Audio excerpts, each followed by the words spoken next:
Hi, this is Jordan Harris, and you're listening to History in the Making podcast. The Montreal Canadiens select. The Montreal Canadiens are proud to select Jesperi Kotkaniemi, Ryan Paling, Cole Coffield.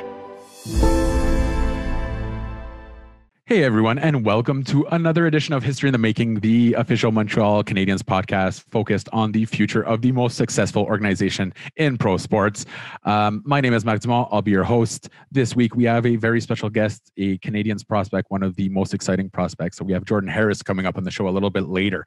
A really fun interview. We had a lot of fun talking about him, his teammates, Northeastern, the NCAA, and his future, hopefully in the NHL. History in the Making is brought to you by Tricolore Sport, Montreal's official team store. From lifestyle brands to jerseys and beyond, Tricolore Sport has a style for every sports fan in your life. Head to tricoloresport.com right now and use coupon code HISTORYCH10 at checkout to receive 10% off your offers. That goes for Jeff Petrie jerseys, who, let's admit, Jeff Petrie, he's got to win a Norris here. So you could have an early Norris jersey from Jeff Petrie at tricoloresport.com today. As we said, we'll be joined by Jordan Harris earlier, who's having just a great NCAA season. If you watch him play, this is the kind of guy that when I spoke to his coach, he said, like, he's a well-rounded player, but don't get me wrong, not just well-rounded in that he doesn't have any, particular skill set. He is well-rounded in that he's excellent everywhere. So if you watch him play, he's that hybrid type of defenseman that I think will do quite well in the NHL. So we get into that a little bit later. For now, we're going to do, as per usual, a quick wrap up of the prospects, and then we're going to go into our mailbag and straight into the interview with Jordan Harris, who's formed, in my opinion, one of the most exciting prospect pools on defense that I've ever seen. Now we talk about Romanov; he's already in the NHL, but you have Guhle, Norlinder, and obviously Strubel and Jordan Harris. So really exciting to get to talk to him, and stay tuned for that part of the episode. But first, let's take a look at those prospects. Cole Coffield keeps scoring a ton of points, and he's a favorite in my opinion for the Hobey Baker Award. That's the best player in the NCAA. In my completely unbiased opinion, I think he should easily win it. In my completely biased opinion, I think he should have already won it. So go vote for Cole Coffield right now. But if you watch him play, I mean, he's such a complete player right now. He knows that goalies are cheating towards him, so he's sending passes across the ice. He's creating a lot of offense. He's playing good defense. He's back checking. It's exactly what I want to see from Cole Coffield. Sean Farrell is doing the same thing in the USHL. He's almost up to 2 points per game, which is ridiculous.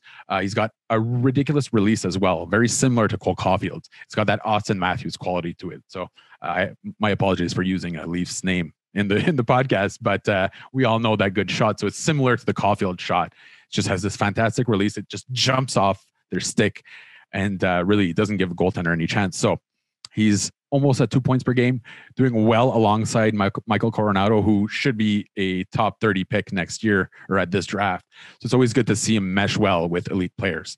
To me, that's a sign of someone that can eventually, the skill should be able to translate with, good line mates.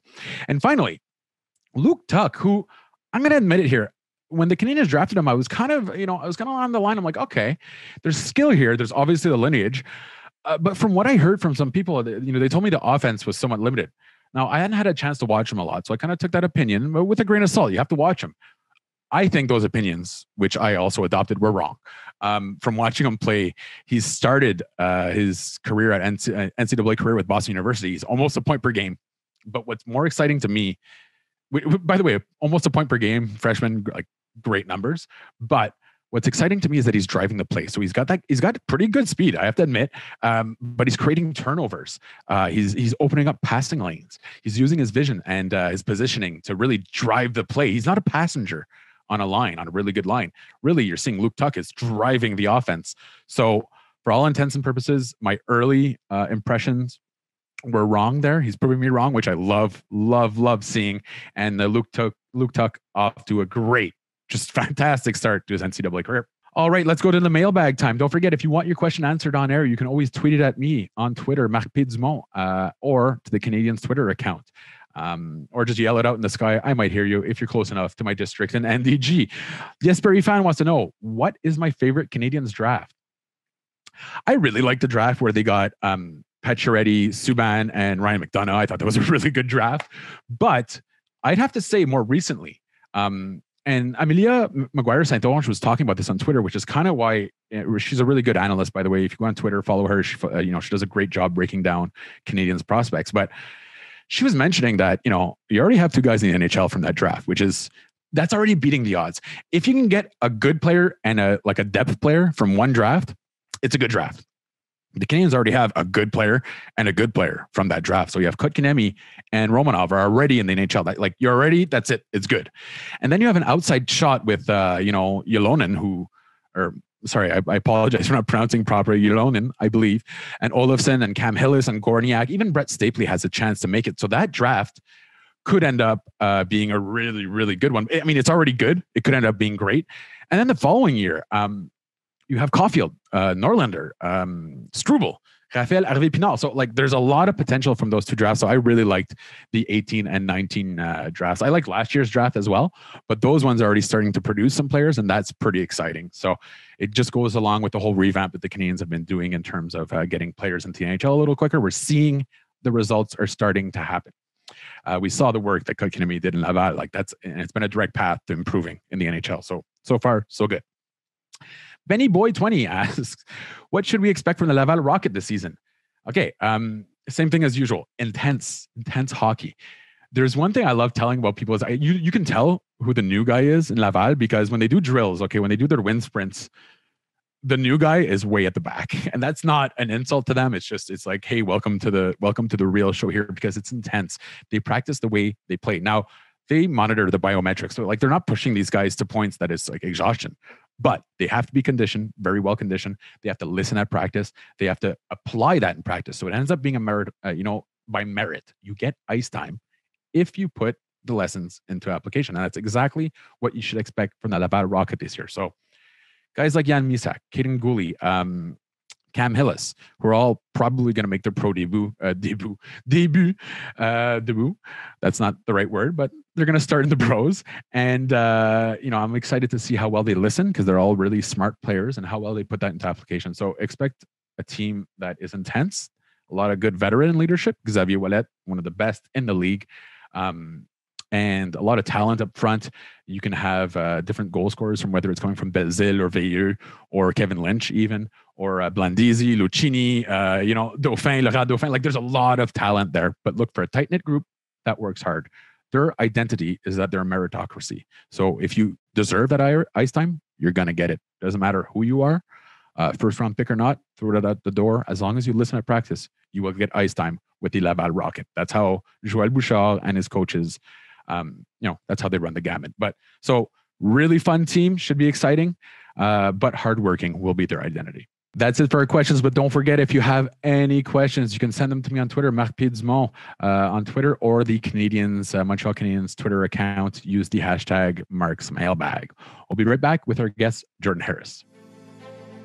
As you've seen, I'm sure you saw it on the ice not too long ago, the Canadiens are wearing their blue retro jerseys. They are fantastic. I have to admit, I wasn't sure about the idea of the Canadiens wearing blue, but now that I saw them in action, they're gorgeous. They are just gorgeous. One of the nicest designs in the league right now. Go get yours at tricolorsport.com. It is available right now while supplies last. So that's tricolorsport.com for the new gorgeous reverse jerseys. All right, we'd like to welcome to the show Jordan Harris, a Canadiens third-round pick, alternate captain at Northeastern, who is off to a great start in his NCAA season. Welcome to the show, Jordan. Thank you. Thank you very much for having me. All right, I need you to describe yourself as a player for those that haven't had a chance to watch you play at Northeastern. And if you haven't had a chance, go watch them because it's pretty fun. But can you describe yourself as a player on the ice? Yeah, I'd say more of a modern-style defenseman. I say two-way. I like to use my skating, my mobility to end plays quickly in the defensive zone, and then transition the puck quickly up the ice, and then follow the play up. Offensively, just be the second wave and get pucks on net and contribute offensively. So more of a two-way mobile defenseman. That's one thing I've noticed in your game this year. You talk about the offense. I'd like to get your opinion on it. I don't think it was necessarily gone from your game in previous years, but I feel like there's a little more confidence, a little more poise in your game this year. Is that something you focused on? Yeah, definitely. I worked a lot over the summer just on little things in my shot and in my skill. And I think just being a captain in my third year, just that comfort level, that comments from the coaches, I think it's come a long way since my freshman year. Let's talk about your coach a little bit. Jim Madigan, big fan of yours, which is good to hear. I mean, and we could tell, right? He plays you 45 minutes a game or something along there? Maybe a little less, yeah. I feel like it's 45 minutes a game, which is great for us because we get to watch you more often. But I'd like to read a quote from Jim Madigan before the season started. So he constantly pushes for more. And that's why he's such a well-rounded player at a high level too. This doesn't mean he's just average everywhere. He excels at everything he does. We're excited he's coming back because he brings so much to our team offensively and defensively. His skating is already NHL level right now, and I believe he has what it takes to become a good NHLer. What's your reaction to that quote? Yeah, I mean, it's honestly humbling. He's a scout. He's been a college coach for a long time now, and he's coached a lot of good players. So it's an honor to hear that from him. What's your relationship with him? Because I know, coaches aren't there to be your best friend. They're there to be motivators too, but they can be as kind of a mentor. So what's your relationship with your coach at Northeastern? It's pretty casual. I mean, he gets on us and he wants us to get better and he pushes us like any good coach does. And but he's a great guy. He's very easy to talk to, and he's pretty charismatic and likes to joke around. So we have a good relationship. He has a great relationship with all the kids. Does he prank you? What, give me an example. How does he like to joke around? It's not one of those like you're cut, I'm just joking, you're not cut. Like how does he mess around with you guys? No, he doesn't play games like that. But like for Christmas, we had to be here for quarantine. Everyone stayed on campus, and we had a meal in the lobby of the rink. He came out dressed in a big Santa suit and gave out we got sandals, like team sandals and stuff like that. So just little stuff like that. Like he likes to keep it light and fun around the rink. That's interesting because obviously, the NCAA is a different development path from some other leagues. And we'll get into that a little more detail, but a little later in the episode. But this has been a different year. So how has the relationship been with your teammates? Has it been tough? Has it been easier? How has that developed throughout this whole, obviously, the ever-changing landscape of sports? Yeah, it's really a unique year. And I feel for, honestly, some of the younger guys, like it's so different for one of my roommates is a freshman. And I'm like, dude, this is not how it usually is, But I'd say at the beginning of the year, it was tougher to form relationships because we couldn't really spend time outside the rink together or go to class or anything together. And so it took a little bit to kind of know guys and become tight-knit as a group. But at the rink's kind of where we've been able to form those bonds. Did you give any advice to who's your roommate? Steven Agrio-Jonas. Did you give him any advice yet? I don't know. Do what I do. Is that good advice or? No, he's picked things up really quickly, and I honestly just told him, hey, if you have any questions, I'm here. But he's been great. He's been soaking everything up. All right, I'd like to read another quote because I like embarrassing players with complimenting them. And I know hockey players don't love hearing this. They get a little flush, but this was a really important quote to me. Again, coming from your coach, he's really intelligent. He reads the play so well. Our sport isn't like other sports where you can diagram every play. You have to be able to think quickly. As a coach, when you have players with hockey sense, you have to let them play. This was in response to me asking him, I've noticed you attack the rush a lot. So when the rush is coming towards you, instead of collapsing, oftentimes you'll attack the rush. I asked him, how do you trust your player doing that? So he told me it's because you're so intelligent. Is intelligence your greatest asset? I don't know, but I take a lot of pride in it, honestly. And I try to watch, as much NHL hockey as I can. And I'll rewatch our games afterwards. And so it's something that I try to work on, honestly. I think it's an incredibly important tool of the game. And just you work on the shooting, just like you work on your stick handling. I think it's another thing that you can get better at. And again, I think it's something that has grown along with the rest of my game. Well, let's speak of that because earlier in the season, before the season got going, I was asking you the advantage of the NCAA, and you said essentially it gives us time, to develop. Now you're in your third year. You're essentially a veteran. You're obviously a key part of your team. What has been the biggest lesson for you in your 3 years in the NCAA? It's a good question. Honestly, just playing kind of an older style of hockey and making sure you're honing on those little details, like your body positioning and say hitting guys before you even get to the puck, or just little stuff like that. Coming from prep school, you can the speed wasn't there, the physicality wasn't there, and you can mostly just skate around guys, Because you were a better player, so you could just get away with your skill, right? Yeah, exactly. And but college, I mean, everyone's a good player, and the NHL and pro hockey, I mean, it's even that tight of competition. And so just those little details and making sure that every puck matters, every shift matters. When I was speaking to one of your teammates, he was telling me that, prep school or USHL, like there's not a lot of X's and O's. And then you get into college and it's like, oh God, there's strategy here. Was that kind of the same thing that you learned when you got there? Like, oh, whoops, there's actually strategy involved in this? Exactly. And it took half a year plus just to get used to the systems. And because, I mean, in high school, we didn't really have much. We had a couple face-off plays and stuff like that. But our coach just let us play in here. Like, we have systems. We have a D zone. We have neutral zone plays. We like to run in the offensive zone plays, and we really play. We have an identity, as a group, and that took a little bit to get used to. One of the identities I feel from your group is that there's a lot of offense coming from the back end. There are two key Canadian prospects there. Everyone knows who they are. Is that part of the plan? Is that like to the offense coming from the back end, or is it just kind of how, because it takes a lot of confidence in your coach for the offense to come from the back end. And with you guys, I believe 2 of your top 3 scorers are defensemen. So is that part of the plan? Are you happy with the way that's running? Are the forwards okay with it? Do they want more ice time, more attention, or how does that all work? Yeah, I hope the forwards are okay with it. But it's something we talk about a lot, especially with our coaching staff. Like in practice, we'll have a part of the drill where defensemen get a shot on net, or defensemen have to regroup, and then they play a quick 2-on-1 on offense. So it's something that we talk about a lot, and it's something that I feel like the coaches look for when they're recruiting. They want not just a defensive defenseman, you want, and even if they are kind of stay-at-home D-men, they want defensemen that can make plays also. It's something that we harp on. Let's talk about that. Because since you started playing hockey, the idea of a defenseman changed a little bit, right? Like now you have to be mobile. You have to be that hybrid that we all talk about, like the Drew Doughty model that as essentially is one of the first. And now it's, well, actually we can go back to Bobby Orr and then Doug Harvey before that, but now it's really now it's very, very crucial. So how do you adapt to that? Like, are you, the idea of a defensive defenseman is very rare nowadays. Are you aware of what it takes to get to the NHL, or are you just kind of focusing on your own thing and hoping that it'll work out in the long run?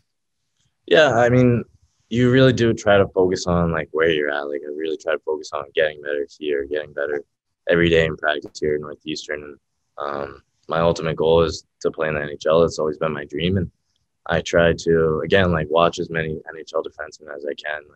You see the new age, like the Miro Heiskanen and guys like that who are just, they step in the league and they're studs right away. And you see kind of how the game's evolving and the mobility and the defensemen were able to play both sides of the puck. Did you get a chance to see Miro Heiskanen's first shift in the NHL? Crazy. It was For those that didn't see it, I mean, he grabbed the puck. He basically stutter stepped a couple guys, shot on net, recovered the puck, broke up a play in the neutral zone, broke up a play in the defensive zone, grabbed the puck, deked 3 other guys. So is that what your first shift in the NHL is going to look like? Or I mean, I hope so. I'm not sure about that one, but yeah, it's just the confidence and the poise and the skating, and it's crazy to see how the game is developing.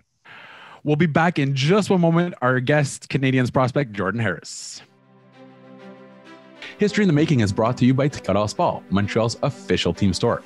From lifestyle brands to jerseys and beyond, Tricot Sport has a style for every sports fan in your life. Head to tricotsport.com and use coupon code HISTORYCH10 at checkout to receive 10% off your order. Visit tricotsport.com today. Okay, so we talked about this earlier, Jordan, is your penchant for disrupting the play. Obviously, back in the 80s, when the rush was coming, you collapsed. That was it. That was all. You collapsed. There was no gap control. No gap control whatsoever. Now we're seeing, again, going back to the hybrid, guys are attacking the rush when it comes to you. How do you make that decision? Is that an instinct thing? Or is it I'm evaluating and thinking, okay, it's the time to break this up? Because if you miss, you look really bad, right? So how does the thought process happen when there's guys coming down towards you on the ice? Yeah, I mean, a lot of the time when I see a group of forwards coming at me and say one of them changes or 2 of them changes and there's one guy alone, that's when I try to forward skate or honestly before they even pick up the puck. I'd like to do this more too, is like start forward skating and then gap up and then start like forward skate first and then gap up and skate To back. reduce, yeah. Yeah, and the speed of play now, especially you see in the NHL, is so quick, and so you really have to have that tight gap. And I mean, if you're back, they're just gonna blow right by you. So it's tough. It's a read. You have to read. I mean, what players you have in your team back for support, and kind of hopefully take a good angle. What does it make you? How do you feel when you hear that your coach is fine with that? Because a lot of coaches would not be fine with their defensemen just kind of, even if they're last back. Your coach said he has absolutely no issue with you doing that. How much does that help having the full confidence of your coach? Yeah, it means a lot. And whenever you have that confidence, it gives you more confidence. I mean, to make plays and play the game that you see fit. And it's really important as a D-man, especially to have that confidence from your coach. Have you ever been burned? Have you ever had a guy that like just blew right past you and you looked really bad? I'm sure it's happened, right? I'm sure at some point. But you've already clearly, repressed that memory, so that's good. Yeah. Okay. Yeah, you try to put it in the back of your mind and move on. What's the NC? Because one of the things I find fascinating up here in Canada, we don't really do the whole college living in dorms for many, many years thing. So can you describe what it's like to be a student athlete? What values does it instill? What advantages does it present? What's the toughest? What disadvantages? What's it like being an NCAA athlete? Yeah, it's interesting. I mean, I've been doing it for a while, going off to prep school. Like I lived by myself in a dorm there. Then moving in, that transition actually helped moving into college. And it's tough. I mean, your time management has to be really good. And right. I mean, as much as you would like to spend all your time at the rink and working on your game, you have to make time for your studies and getting your homework done and making sure you're getting to study hall. And so you really have to prioritize your time. And it's a full commitment to not only hockey, but also the classroom. Sounds a lot like what you learn when you first get to the pros. So it seems like it's a huge step up in terms of not just off ice and on ice, like off ice preparation too, right? Yeah, exactly. And just making sure you're getting that preparation done and setting that time and having a set schedule. I feel like that's one of the big benefits of going to college and learning that early on, so that when you have more time as a pro, you kind of need to know that you need to prioritize your time and set that schedule. All right, let's talk about the off ice. How good of a cook are you? Are you a good cook? Pretty good. Yeah. I don't know if my roommates would agree, but I think I'm pretty good. Well, it depends. Do you have a lot of leftovers in the fridge, or because if they're not going after your leftovers, I think you have your answer there. Yeah.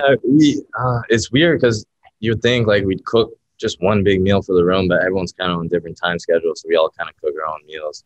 But okay, so is it all chicken breasts or chicken breast and pasta or what? I try not to do that. I try to change it up. I do a lot of steak, a lot of salmon, some like chicken sausage, stuff like that. So I try to switch it up. Okay, because most guys I know, I'm like, do you cook? They're like, yeah, I do a nice plain chicken breast. I'm like, that's not cooking, guys. That's just so quick. Yeah. All right, so you do know how to put a little bit of spice on your chicken. That's good. What's been your biggest learning moment in the NCAA? Your biggest like, wow, okay, I'm gonna have to adapt. I know you've been in here for a while now, but I'm sure you have some stories of some things that shocked you or that you found funny throughout your NCAA career. Oh, that's a good question. I'd say freshman year, we had St. Cloud State come in when Paling was playing for them, actually. Mm-hmm. Their second team in the country. And we came in, I think it was my third game maybe for Northeastern. Okay. And like you step out on the ice and the whole rink's packed. Like I'm pretty sure Mr. Bergman was there, a couple other people from the Canadian staff. And it was just like, whoa, like this is definitely a step up. And it was a great game. We ended up beating them actually 2-1 at home. And that was like, wow, this is really cool. Did you ever face Paling 1-on-1? I did not. No, thankfully, I don't think we did it. Yeah. Now, you talk about that being packed. Does that, because obviously it's not just the logo that's similar in that story with St. Cloud. The Canadiens arena, not right now, is usually packed. Do you ever, you say you watch a lot of NHL. Did you ever watch like old Canadiens games with all the fans there? And if so, do you kind of picture yourself at the Bell Center surrounded by 22,000 crazy fans? Yeah, I honestly didn't watch too many of Montreal's games growing up, but I've heard so many stories of players like Montreal's the best place to play. They say it's like nothing else. I've heard nothing but great things. I've talked to Jaden Primo. He said, I mean, everything's first class. He said it's like nothing else. And so it's a dream to play for them and put on that sweater for such a historical team. Did you get a chance? I'm trying to think right now. You played 1 year with Caden then, right? Yeah, your first year, right? What do you think makes Caden Primo such a good goalie? Or not a good goalie? I mean, now's your chance to take a shot at him. Yeah, I know. I think you're doing that right. He's such a rock back there. I mean, he's so level-headed, even off the ice. I mean, he has a great sense of humor and personality, but he's so calm back there. Like you have the puck on your stick, and I don't know, maybe you turn it over and you have complete confidence in him back there. So it gives you more confidence as a player. Which is huge as a defenseman, right? Like huge. And just the timely saves, the athleticism. I mean, can't say enough good things. Would you score your breakaway? There's no one around you. Are you scoring on Caden? Maybe a couple of times. Yeah. Depends how many I take. All right. So so like 3 out of 7. Okay. I get that. All right. Fair enough.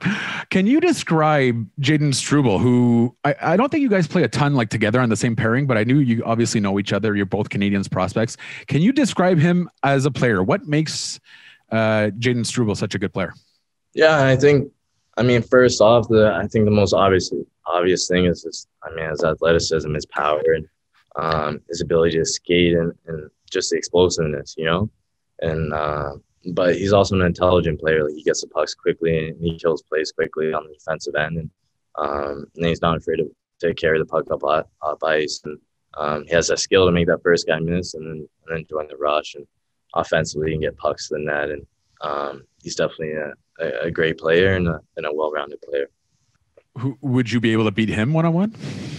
Yeah, we have some battles in practice. Like we go at it pretty hard. Who ends up winning most of the battles? I'd say me, but I don't know if he'd agree with. Is he going to say him though? Yeah, he's definitely going to say it. Do you guys ever? Because I know, like, I'm trying to put myself in your feet. Do you guys ever kind of picture and be like, "Hey, man, at one point we could both be on the blue line in the NHL together on the same team"? Like, does that ever, or are you just focused at the task at hand right now? We honestly don't even talk about that much. I think it's kind of one of those unspoken things that if it works out, that would be a dream come true. And hopefully it does work out one day. But we don't really talk about it too much. We kind of just focus on what we have to do here. And but yeah, it would be really special. Now, you're coming towards the end of your 3rd season in the NCAA. There's always the option to return. We don't know the future, but do you feel – a lot of people say that you're NHL ready. Do you feel like your skill set right now is at the point that it could translate, not necessarily to the NHL, let's just say professional hockey? Would you be confident next season jumping into professional hockey without, revealing what the future lies ahead? How do you feel about your current skill set? Yeah, I have a lot of confidence in my ability to translate to pro hockey, especially as the way the game's going. Mm-hmm. I definitely think there's a lot of stuff I want to work on still and that I need to work on. And I'm going to keep, hammering out those details. But I do have a lot of confidence in my ability to translate professionally. Have you heard the stories about Joël Bouchard yet in the AHL, about their AHL coach? I have, yeah. And we've I've been lucky enough to work with him at development camp. He ran a bunch of our practices there. I heard he's tough on guys, but I've heard very good things about him. Now, let's talk about that. How does a coach find that line between tough on guys and just being like a jerk there? You know what I mean? Because Bouchard tends to find that line. You don't want them being best friends, but you don't want them being cops either, in the sense of just always punishing you. How does a coach connect to players nowadays? I think it's tough. I think it's definitely a line that it's hard to find that middle ground. And that's what the best coaches are able to do is push guys, but also make sure they have those good relationships and don't kind of push them too far, But it's tough. And I'm fortunate enough our coaches here do a great job of that. But it is a tough line. How active are the Canadiens in your development? How many phone calls you get? What type of conversation goes on during those phone calls? Can you just kind of give me an idea of, the contact throughout the year with the Canadiens? Yeah, we don't talk, too often. I think, I'll talk to Mr. Ramage and Mr. Bouillon, and they'll reach out and be like, hey, how's it going? They'll check in, be like, we've been watching, here are a couple of things maybe we think it'd be good for you to work on. But they honestly leave a lot of the coaching up to our coaches and try not to get too much in the middle. But they definitely check in, and it's nice to hear from them.